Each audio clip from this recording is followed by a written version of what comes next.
They said a black man couldn't do it. They said his hands weren't steady enough, his mind not sharp enough, his place not worthy enough to touch the machinery that would decide the fate of the free world. But on a cold morning in 1943, inside a sprawling factory in Detroit where the roar of industrial might drown out the whispers of hatred, one man stood before a blueprint that would change everything. His name was David Baker, and the machines he was about to build wouldn't just help win the war, they would prove that genius has no color, that brilliance bows to no segregation, and that sometimes the greatest battles are fought not with guns, but with wrenches, slide rules, and an unbreakable will to prove the world wrong. The story begins not in the smoke and fire of European battlefields, but in the suffocating heat of Birmingham, Alabama, where David Baker first learned that the color of his skin would be both his greatest obstacle and his most powerful motivation. Born in 1915 to a sharecropper father and a schoolteacher mother who insisted education was the only weapon that couldn't be taken away, David showed an early fascination with how things worked. While other children played in the red clay dirt, he dismantled pocket watches, rebuilt broken radios, sketched elaborate mechanical contraptions in notebooks his mother bought with money she didn't have. His father would shake his head, not in disappointment, but in fear, because in the deep south of the 1920s, a black boy with big dreams was a dangerous thing. Dreams got you noticed, and being noticed got you hurt. But David's mother refused to let the world crush her son's spirit. She scrubbed floors in white homes during the day and taught David mathematics by candlelight at night, her fingers tracing equations across borrowed textbooks while outside, the world reminded them daily of their supposed inferiority. Separate water fountains, separate schools, separate futures. The message was clear and cruel. Know your place, stay in your lane, and never, ever dream of touching the machinery that builds empires. Yet every time David passed the local machine shop where white men shaped metal into marvels, he felt something stir inside him, not resentment, though that came later, but a burning question that wouldn't let him sleep. Why not me? The answer came in 1933 when David, against astronomical odds, earned a scholarship to study mechanical engineering at Tuskegee Institute, one of the few places in America where a black student could pursue such an education. At Tuskegee, surrounded by other young black men and women who refused to accept the limitations the world imposed, David flourished. He stayed up until dawn, perfecting calculations, his hands stained with ink and grease, his mind racing through problems of torque and tension, stress and strain. His professors saw in him something rare, not just intelligence, but an intuitive understanding of machinery, as if he could hear the language of metal and speak it fluently. By the time he graduated in 1937 with top honors, David Baker was arguably one of the most talented young engineers in America. But in America, that talent meant nothing if you were black. He applied to every major engineering firm in the country: Ford, General Motors, General Electric, Westinghouse. The rejection letters came like clockwork, each one a knife wrapped in polite language. Some didn't bother with politeness. One letter simply stated, "We do not employ colored engineers." Another suggested he might be better suited for janitorial work. David kept every rejection letter, stacking them in a box beneath his bed, and every night he looked at that box and made himself a promise. Someday, somehow, he would build something so important, so undeniable, that they would have to acknowledge him. He didn't know that the opportunity would come wrapped in the most devastating war humanity had ever seen. December 7th, 1941, Pearl Harbor burns. America, thrust into global conflict, suddenly faces an existential crisis. It needs machines. Thousands upon thousands of machines, and it needs them fast. Tanks, planes, ships, artillery. The industrial heartland of America, Detroit in particular, transforms overnight into what President Roosevelt calls the arsenal of democracy. Single quotes factories that once made automobiles now make bombers. Assembly lines that produced family sedans now produce Sherman tanks. And in this desperate scramble to arm a nation, something unprecedented happens. The color line begins to blur. Not because America suddenly becomes enlightened, but because it has no choice. The war demands more workers than white America can supply. And so, reluctantly, grudgingly, the factories open their doors to black workers. Not with welcome, but with necessity. David Baker arrives at the Willow Run bomber plant in Michigan in January 1943, one of thousands of black Americans migrating north for war work. And the plant is a marvel, the largest factory under one roof in the world, nearly a mile long, designed to mass-produce B-24 Liberator bombers at a rate that seems impossible. One bomber every hour. It's an assembly line on a scale never before attempted, and it's chaos. Production goals aren't being met. Bottlenecks clog the line. Machinery breaks down faster than it can be repaired. The pressure is immense because across the Atlantic, American boys are dying. And they're dying in part because they don't have enough air support. Every day of delay at Willow Run means more Gold Star mothers, more telegrams that begin with, "We regret to inform you." David is hired not as an engineer, they won't give him that title, but as a technical assistant. which really means he's expected to carry tools for white engineers and keep his mouth shut. He's assigned to the machine shop, a massive space filled with lathes, milling machines, drill presses, the heartbeat of the factory where precision parts are manufactured.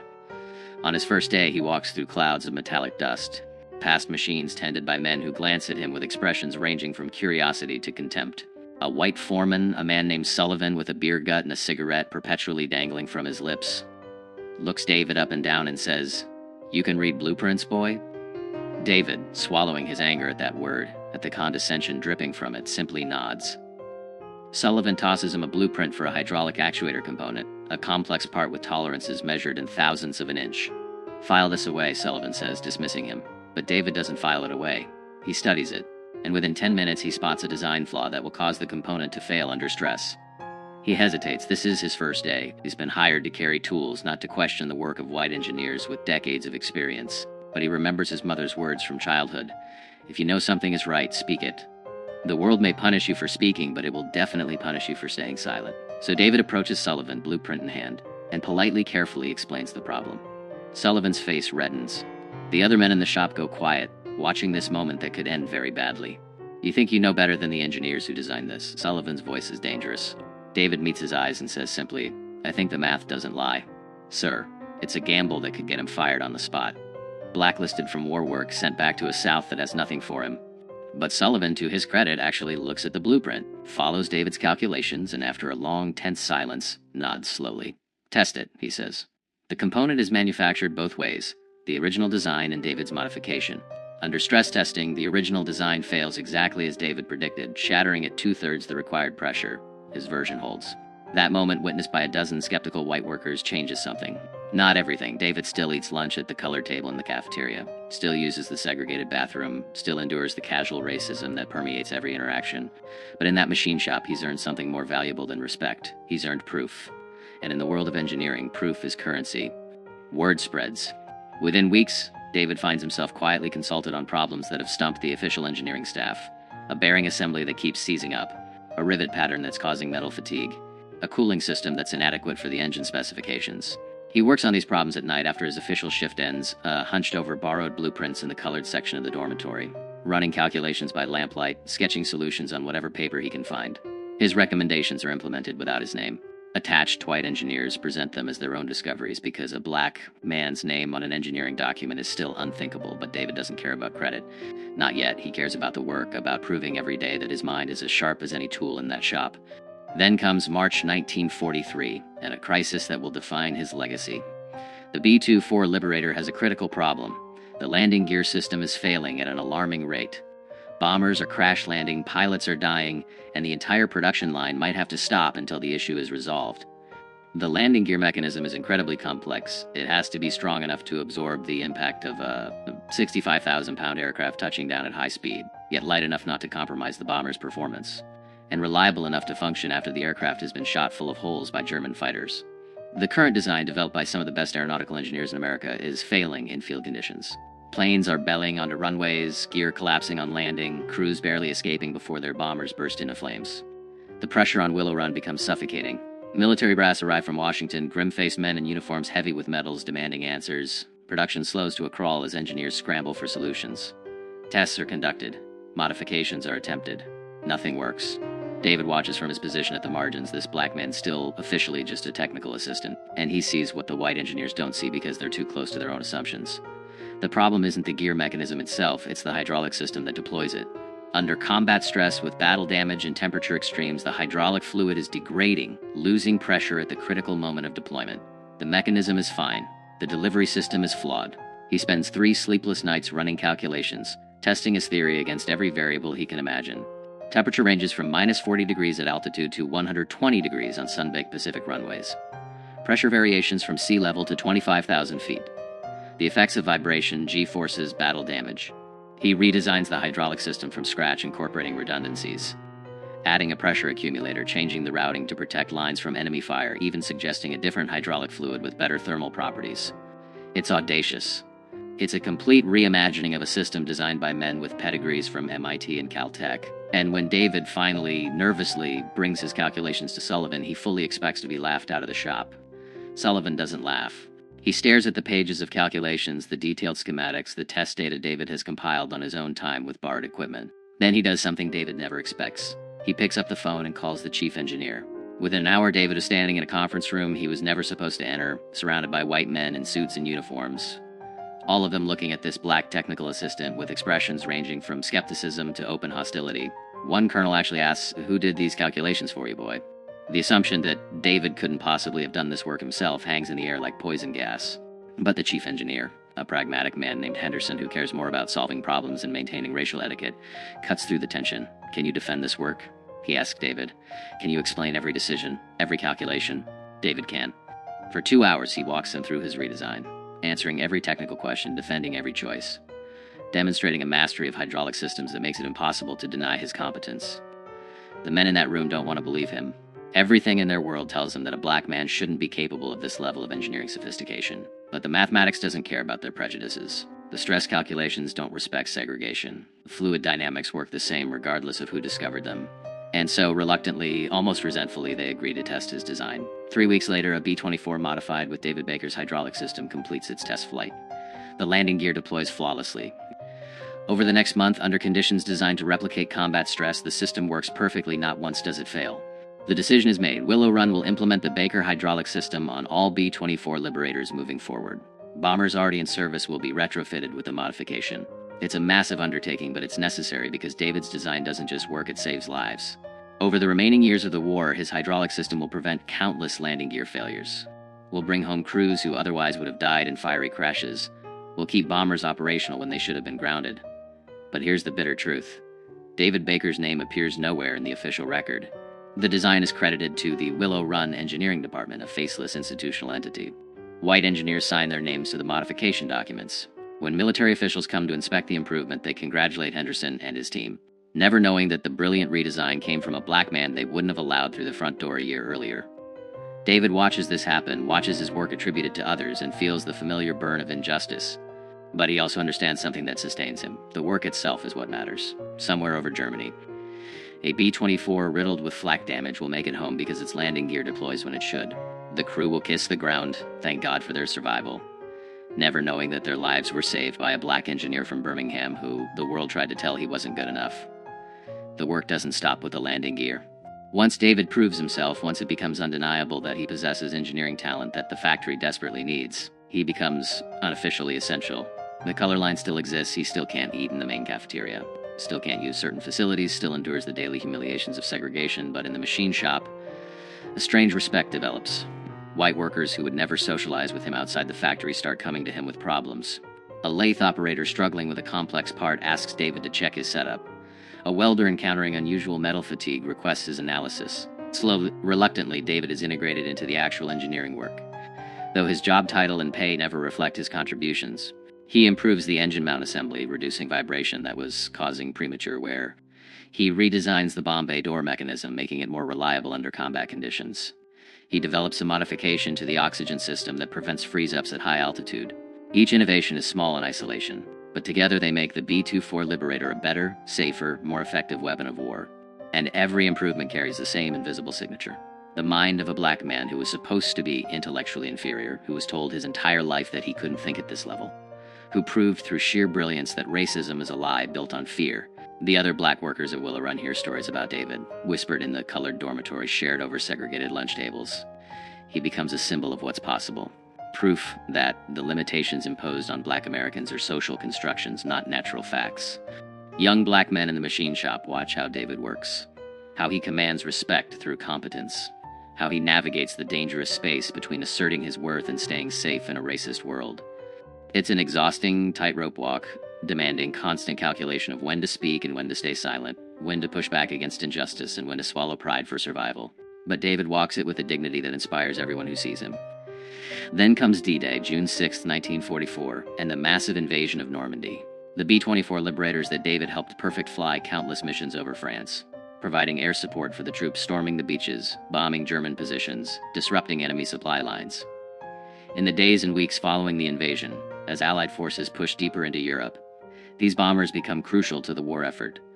And though history will remember the generals and the infantry, the pilots and the bombardiers, No one will remember the black engineer in Detroit whose hydraulic system kept those planes flying, whose engine modifications gave them a few extra miles of range, whose countless small improvements added up to saved lives and successful missions. By the spring of 1945, as Allied forces close in on Berlin and victory becomes inevitable, David Baker has spent over 2 years at Willow Run.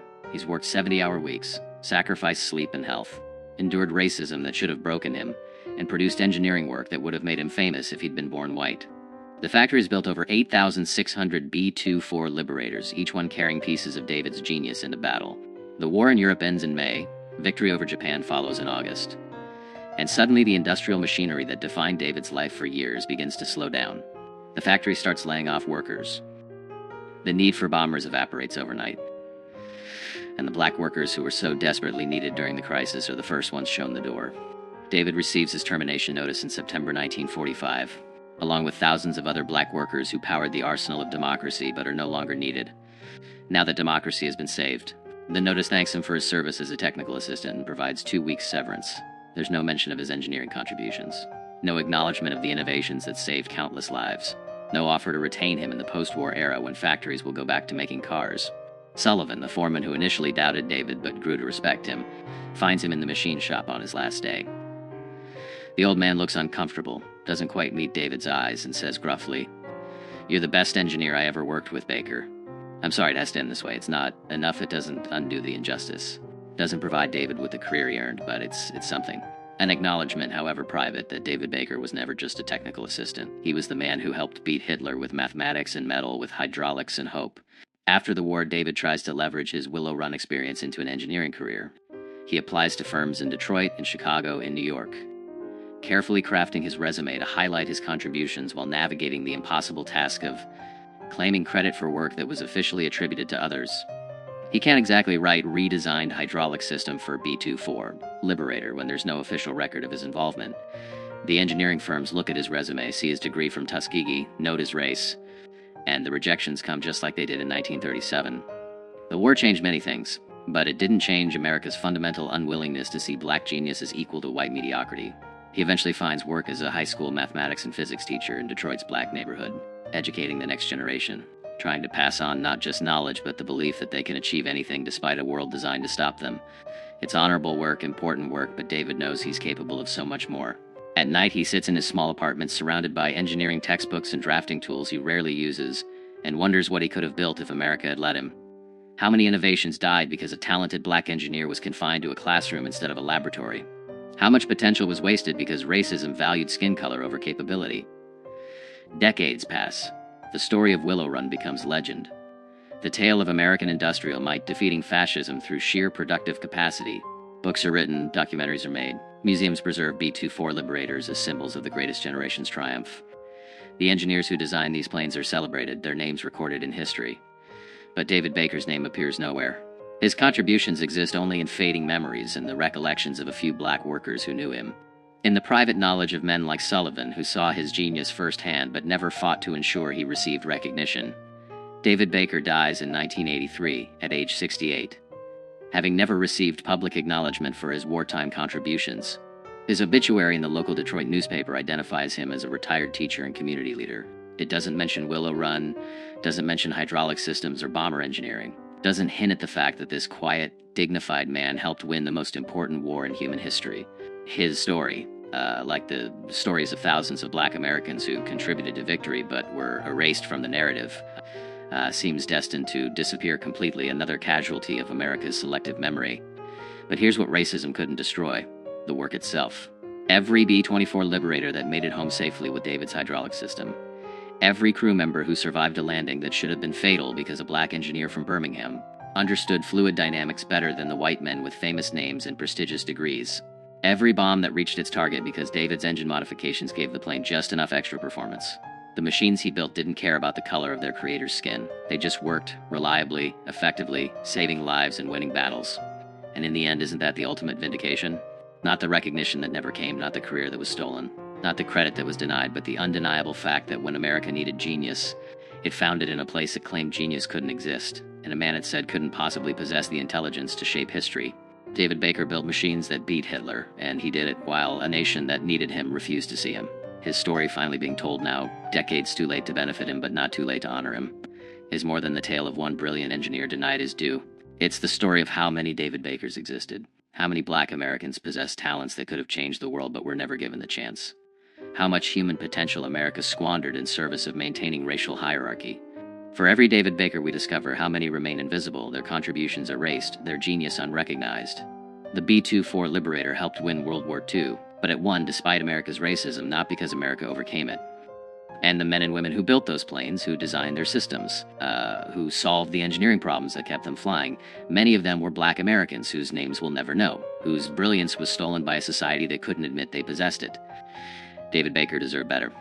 He deserved to sign his name to his designs, to be celebrated as the engineering genius he was, to build a career worthy of his talents, to see his children grow up knowing their father helped save the world.